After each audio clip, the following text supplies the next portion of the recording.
തിരുവനന്തപുരം നഗരത്തിൻ്റെ ഒത്ത നടുക്ക് അടുപ്പ് കൂട്ടി കണക്ക് വീടുള്ള മണക്കാട്. പക്ഷേ ഇവിടെ മനോഹരമായൊരു കൃഷിയിടമുണ്ട്, കാണണ്ടേ? പ്രമേട്ട ക്യാമറ മുകളിലേക്കൊന്ന് കാണിച്ച്. ഇതാണ് ഹരികേശൻ നായരുടെ കൃഷിയിടം. വിളവെടുപ്പിനായി കാത്തു നിൽക്കുന്ന വെണ്ട, ചുവന്നു പഴുത്ത തക്കാളി, വഴുതനയും ക്യാബേജും കോളിഫ്ലവറും വെള്ളരിയും പാവലും തുടങ്ങി വീട്ടിലേക്ക് വേണ്ട എല്ലാ പച്ചക്കറിയും ഇവിടെയുണ്ട്. ബാങ്ക് ഉദ്യോഗസ്ഥനായിരുന്ന ഹരികേശൻ നായർക്ക് കൃഷിയോടുള്ള അടങ്ങാത്ത ആവേശമാണ് 500 ഗ്രോ ബാഗുകളിൽ നിറയുന്നത്. വിത്ത് വികസിപ്പിച്ചെടുക്കുന്നതാണ്. കുറഞ്ഞ സ്ഥലത്ത് കൂടുതൽ ഉൽപ്പാദനം, ഇതാണ് ഞാൻ ഉദ്ദേശിക്കുന്നത്. അപ്പോൾ 500 ചട്ടികളുണ്ടെങ്കിൽ തന്നെയും അതിൽ അത്യുൽപാദന ശേഷിയുള്ള വിളകൾ വിളയിച്ചെടുക്കുക എന്നുള്ളതാണ് ഉദ്ദേശിക്കുന്നത്. കൃഷിയിൽ നിന്ന് 100 മേനി കൊയ്യുന്നുണ്ടെങ്കിലും പച്ചക്കറി വിൽക്കാറില്ല. നാട്ടുകാർക്കും ബന്ധുക്കൾക്കും സൗജന്യമായി നൽകാറാണ് പതിവ്. ബേസിക്കലി ഒരു കർഷകനാണ്.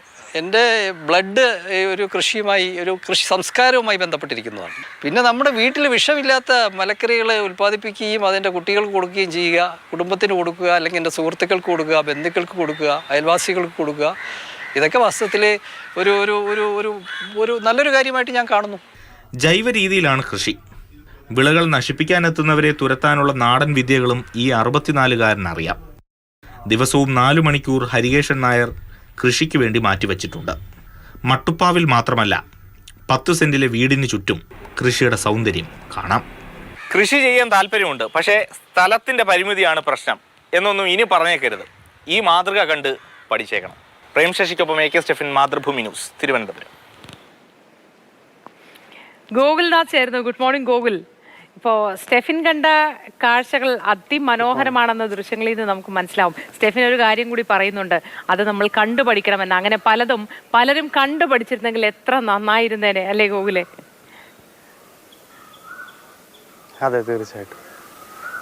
മോത്തി, ഇതിപ്പം ഈ പറയുന്നത് പോലെ തന്നെ ആളുകൾക്ക് സ്ഥലപരിമിതി വലിയ പ്രശ്നമാണ്. കാരണം എങ്ങനെ കൃഷി ചെയ്യാം, അതിനെ എങ്ങനെ എന്താ പറയുക വലിയ രീതിയിലേക്ക് കൊണ്ടുപോകാം, അല്ലെങ്കിൽ എത്ര കാലം അത് നീട്ടിക്കൊണ്ടു പോകാം എന്നൊക്കെ വലിയ സംശയമുള്ള ആളുകളുണ്ട്. അപ്പോൾ അവിടെയാണ് ഈ ഹരികേശൻ നായർ വളരെ വ്യത്യസ്തമായിട്ട് കൃഷി ചെയ്യുന്നത്. കാരണം ഉള്ള സ്ഥലപരിമിതി എല്ലാവരും നേരിടുന്നതാണ്. പ്രത്യേകിച്ച് നമ്മുടെ ഈ സിറ്റിയിലേക്ക് വരുമ്പോൾ വലിയ രീതിയിലാണ് സ്ഥലപരിമിതി.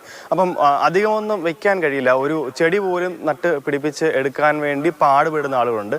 അപ്പം അദ്ദേഹത്തിൻ്റെ ഒരു കൃഷി രീതി എന്ന് പറയുമ്പം ഉള്ള സ്ഥലത്ത് മട്ടുപ്പാവിൽ കൃഷി ചെയ്ത് അതിനെ ആദായകരമാക്കുക എന്നുള്ളതാണ്. ആദായകരം എന്ന് പറയുമ്പോൾ അത് സാമ്പത്തിക ലാഭമല്ല അദ്ദേഹത്തിൻ്റെ ആദായകരം. 4 പേർക്കെങ്കിലും കൂടുതൽ കൊടുക്കാൻ പറ്റുമെങ്കിൽ അതാണ് അദ്ദേഹത്തെ സംബന്ധിച്ചിട്ടുള്ള ആദായകരം എന്ന് പറയേണ്ടതായിട്ട് വരും.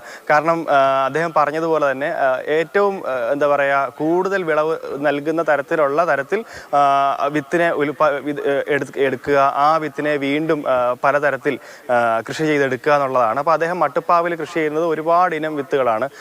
വെണ്ട കൃഷിയൊക്കെ അടക്കം എല്ലാ കൃഷികളും, പയറടക്കം പലതും കൃഷി ചെയ്യുന്നുണ്ട്.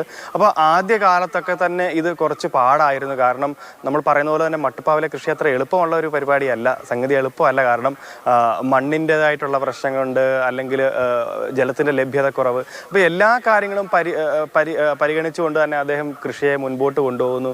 ആ കൃഷി രീതിയെ വികസിപ്പിച്ചെടുക്കാൻ വേണ്ടി അദ്ദേഹം ചെയ്യുന്ന ചില മാർഗങ്ങളൊക്കെ അദ്ദേഹം പറയുന്നുണ്ട്. കാരണം അത്യുൽപാദന ശേഷിയുള്ള വിത്തുകളെ വീണ്ടും അതിനെ മറ്റ് വിത്തുകളുമായി സംയോജിപ്പിച്ചുകൊണ്ടുള്ള ഒരു കൃഷി രീതി തന്നെ അദ്ദേഹം അവിടെ എടുക്കുന്നുണ്ട്. അപ്പോൾ എന്തായാലും മുൻപ് എനിക്ക് തോന്നുന്നു സംസ്ഥാന സർക്കാർ അടക്കമുള്ളവർ മട്ടുപ്പാവിലെ കൃഷിയെയൊക്കെ പരിപോഷിപ്പിച്ചിരുന്നു, ഇപ്പോഴും പരിപോഷിപ്പിക്കുന്നൊക്കെ തന്നെയുണ്ട്. പക്ഷേ അത് ഒരു കാലഘട്ടം കഴിഞ്ഞപ്പോൾ പിന്നീട് അത് നിലച്ചു പോകുന്ന ഒരു സാഹചര്യമുണ്ട്. ഇപ്പം അതിനെ അധികം സർക്കാർ തലത്തിൽ ഒന്നും തന്നെ പരിപോഷിപ്പിക്കുന്നില്ല. പക്ഷേ പരിപോഷിപ്പിക്കുന്നുണ്ട്, പക്ഷേ എന്നാലും ആ സമയത്തുണ്ടായിരുന്നത് പോലെ വലിയ രീതിയിലൊരു മാർക്കറ്റിംഗ് ഇപ്പം നടക്കുന്നില്ല. പക്ഷേ അതുകൂടെ നടക്കേണ്ടതായിട്ടുണ്ട്. കാരണം കേരളത്തെ സംബന്ധിച്ചുള്ള അതൊരു എന്താ പറയുക കൃഷിയിൽ നിന്ന് മാറി ഒരു ഉപഭോഗ സംസ്കാരത്തിലേക്ക് പോകുന്ന ഒരു സംസ്ഥാനം തന്നെയാണ്. അപ്പം അവിടെയാണ് ഈ ഒരു കൃഷി രീതിയുടെ ഒരു എന്താ പറയുക പ്രധാനപ്പെട്ട ആശയം ആളുകൾ ഉൾക്കൊള്ളേണ്ടതും അത് ജനങ്ങളിലേക്ക് എത്തേണ്ടതിൻ്റെ ഒക്കെ സാഹചര്യം അടിസ്ഥാനപരമായിട്ട് വേണം.